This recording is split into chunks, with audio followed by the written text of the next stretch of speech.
大家好，歡迎收聽講聲你知。喺呢個忙碌嘅社會啦，唔少家庭會請工人姐姐嚟照顧仔女。今集我哋會聚焦講下工人姐姐喺照顧 ASD 小朋友嘅挑戰，令到家長啦更加清楚點樣改善工人姐姐照顧 ASD 小朋友嘅技巧。Hi Natalie，Hello 你好。工人姐姐咧照顧 ASD 小朋友嘅時候咧，最常遇到嘅問題係邊啲呢？佢哋通常會問你哋最多係邊啲呢？咁好多時候咧，工人姐姐都唔係好識得去處理小朋友一啲情緒爆發嘅時候啦。例如咧，可能小朋友佢哋有情緒嘅時候咧，工人姐姐都需要多啲時間令到佢哋平復嘅。咁另外咧，就係好似上集咁樣講啦。咁 ASD 嘅小朋友喺轉換一啲活動上面咧，比起一般嘅小朋友會有困難嘅。咁好多時姐姐就係最常嘅，就係叫佢哋收拾玩具，咁跟住咧就要去食飯啦，或者咧執好啲玩具，然後咧就要出街啦。咁呢啲時候咧，咁 ASD 嘅小朋友咧，未必可以好快即刻就執好啲嘢，跟住轉去下一個活動嘅。咁同埋咧，佢哋喺照顧小朋友上面，流程可能會有啲困難啦。例如可能帶佢哋出街啊，好似上集咁樣講啊，佢未必咧可以好快即刻出到去，又或者咧出到去一啲地鐵嗰啲位咧，可能都會有啲情緒啦，因為地鐵站可能啲聲比較大啦咁。咁另外咧就係姐姐喺幫佢哋洗頭上面咧，有啲小朋友咧都唔係咁中意嘅，因為有部分 ASD 小朋友咧佢係有觸感嘅過敏，所以好怕俾人哋掂嘅。咁可能喺日常嘅沖涼啊、洗頭啊，都會比起一般嘅小朋友咧有明顯嘅困難。咁其實當 ASD 小朋友啦，俾工人姐姐照顧嘅時候啦，作為家長，其實會唔會都擔心，可能有啲情況姐姐未必處理得到咧？你哋會唔會通常聽到啲咩嘅反應咧？其實家長最大嘅擔心咧，就係姐姐過分遷就啊！我都有試過見過一啲家長咧，係個姐姐咧係由小朋友出世湊到個小朋友10幾歲，咁咧可能嗰個小朋友係屬於即係除咗 ASD 之外啦，佢都係有智障嘅問題嘅。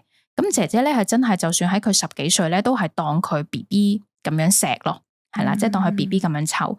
咁有陣時家長就會擔心啊，其實咧佢咁大個，可能自理可以再做好啲嘅。咁但係就因為姐姐咧真係好錫佢，好遷就佢，咁就令到咧佢啲行為真係好似一個小朋友咁樣。咁但係更多時候咧，其實好多家庭最擔心咧係啲姐姐突然間辭職唔做啊。係啊，因為其實湊即係本身都會有啲家庭係會有姐姐突然間辭職唔做嘅。咁但係咧湊 ASD 嘅小朋友咧，其實對於姐姐嚟講都係一個好辛苦嘅挑戰嚟。咁所以好多家長其實係擔心呢一樣嘢多啲咯。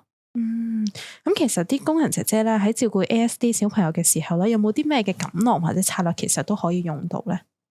咁首先咧，我哋可以用唔同嘅策略去幫助小朋友平復情緒啦。咁例如咧，可以教佢哋數數啦。咁因為數字都係一啲好有規律嘅嘢。咁當小朋友做啲好有規律嘅嘢嘅時候咧，其實可以慢慢去幫佢個情緒咧舒緩翻落嚟嘅。咁例如有啲小朋友，我哋最常咧就係會俾個數字板佢一路數1至10啦，甚至1至10唔得咧就數到50，甚至數到100咁樣。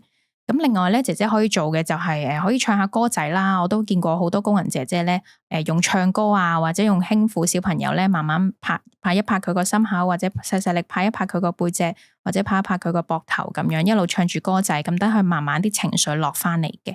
咁同埋亦都可以準備一啲唔同嘅觸感球或者感知球啦，咁俾小朋友咧有情緒嘅時候可以捏下咁樣。咁另外咧就係要精簡我哋嘅指令啦。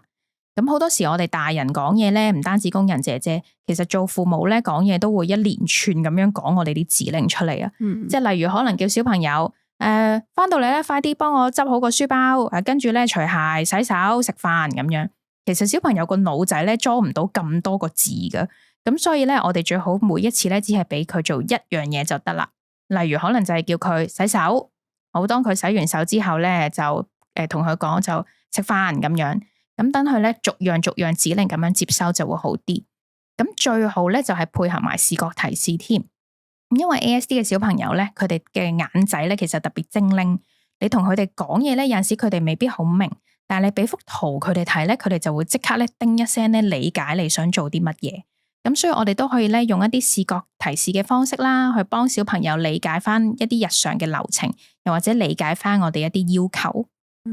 咁其實咧照顧 SEN 小朋友咧一啲都唔易啦。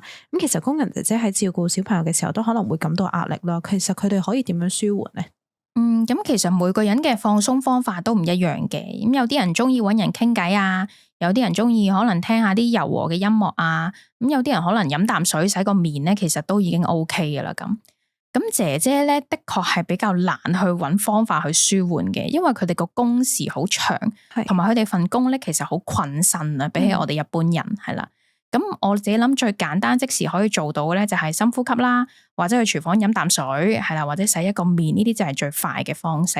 咁但係長遠咧，又或者一個持久一個幾好嘅舒緩方法咧，就係運用佢哋嘅休息日啦。咁可能姐姐喺休息日嘅時候出去見下朋友啊，或者我知道有啲姐姐中意行山，中意露營嘅。咁其實呢啲都係一啲好健康嘅活動，姐姐可以做，令到佢哋個身心都可以放鬆咯。